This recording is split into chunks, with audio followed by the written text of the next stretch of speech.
Well, what's up, y'all? I'm Dusty. This is Everything Crane, and as you can see by the thumbnail, specifically what we're going to talk about today is going to revolve around OSHA 1926-753 multiple lift rigging procedures and 1926-1425 keeping clear of the load.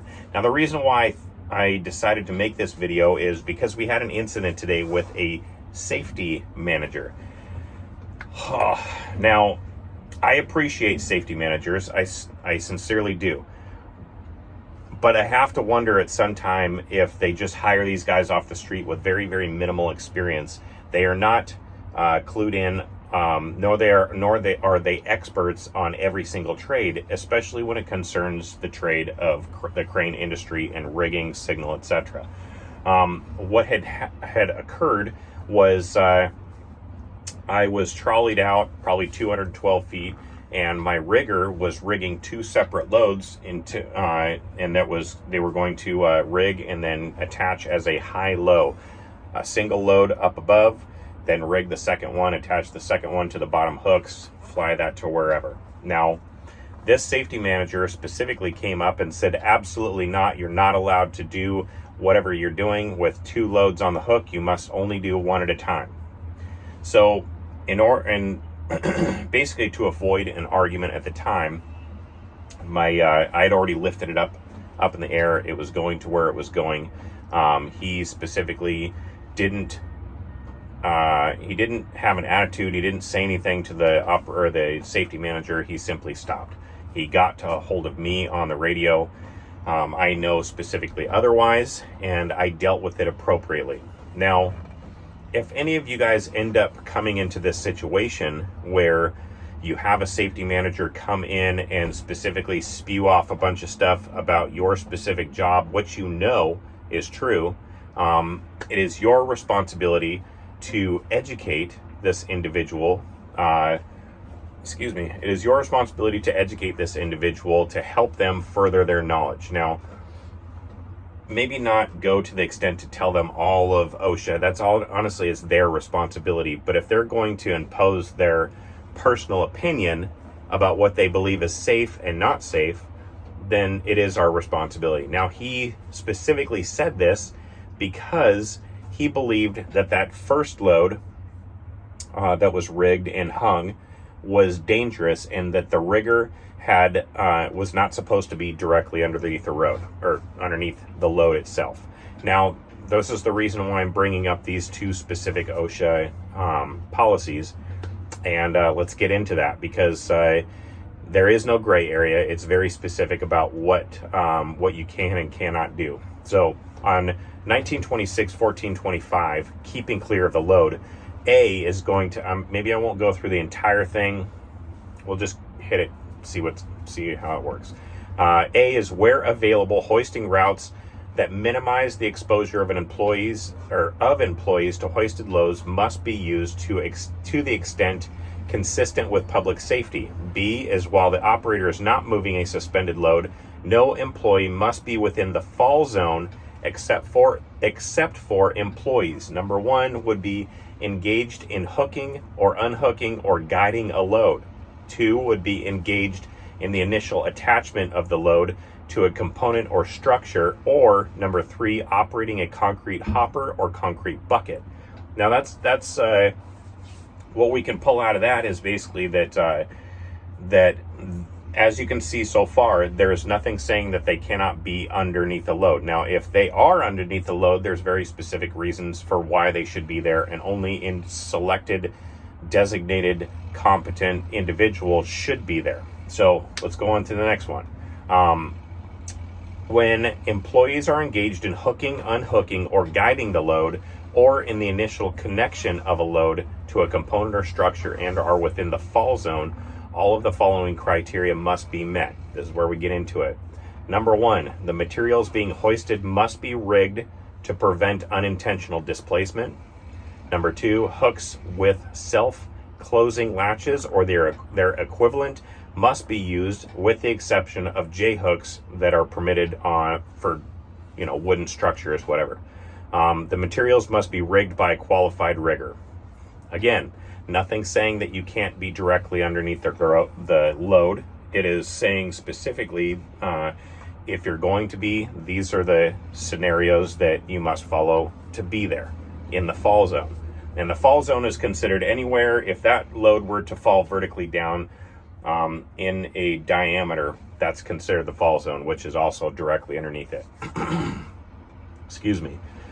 Receiving a load, employees needed to receive a load are permitted to be within the fall zone when a load is being landed during a tilt up. Now, like I said, there are certain scenarios that will allow someone to be near, very close to, or underneath the load. It's hooking, unhooking, rigging, etc. Only designated individuals, so no random person can walk through. Now, there is one exception where you are absolutely under no circumstances allowed to be underneath the road or underneath the load, and this is what it is.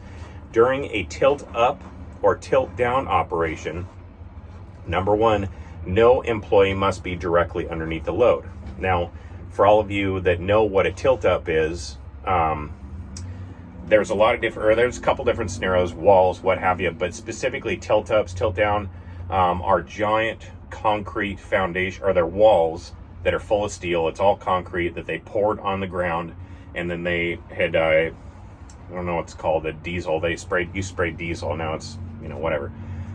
But they use a crane to specifically attach onto multiple pick points. Typically, it's like 6 pick points, and they basically lift that load up and they stand it up. Now, obviously, this is hundreds and hundreds of thousands of pounds. It's a giant concrete slab, so of course you don't want to be under that. You don't want to get any kind of load dropped on you, but let alone one of those, because you are instantly flat forever. Only employees essential to the operation are permitted to be within the fall zone, but not directly underneath the load. Now, I'm going to leave it there for the time being, but that's basically where 1926, again, keeping clear of the load, comes into play. So when it concerned that safety manager imposing his personal opinion of what he believed was safe and what was not safe, a construction site is not safe. Even in the safest of conditions, it's not safe. You always have to have your head on a swivel. You're always having to pay attention. You're always having to worry about if, God forbid, if there's another individual that is become so complacent they're not completely paying attention to their responsibilities. So the next one is going to be 1926-753. I'm not going to read off of this one, but basically what this entails is multiple rigging or multiple picks, rigging of multiple picks, basically doing a Christmas tree. Now, the 753 I'm having issues talking today. Specifically speaks about steel erection, flying I-beams, etc., in a Christmas tree fashion. Christmas tree, basically, for those of you that don't know, is multiple picks. So you'll have an I-beam, they'll rig up another one, rig up another one, rig up another one, rig up another one. Now, you can't have, what OSHA says is specifically states you're not supposed to pick any more than 5 at a time. And they are also very specific about them having to be a distance of 7 feet minimum apart from each other. Now, this, of course, carries on to multiple picks of virtually everything. It's called a high-low multiple times. I mean, it's basically like when we unload, if I'm unloading a rebar truck and I have, 60,000 pounds or, 50,000 pounds of rebar on there, if I was to do one pick at a time, it would take like 4 hours. It's not going to happen that way. Which is why we do a high-low. And there is sometimes we'll do 3, 4, and 5 loads at a time. 5, bundles at a time. And again, not to repeat myself, but 753 just refers to that and how to do that in the safest manner possible. But I hope that this helped out with you guys. If you have any questions or if you have any comments, please leave them down in the comment section.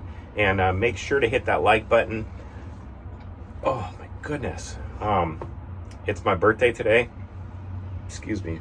Which I'm super excited to get off work. I am officially off right now, so I'm going to pack this up and move on. But I got nothing but love and blessings for each and every one of you guys out there. Nothing but love and blessings for all y'all and your families. And I hope nothing but the best. Please stay safe out there. And until next time, I'm Dusty. This is Everything Crane. We'll talk to you soon. Bye-bye.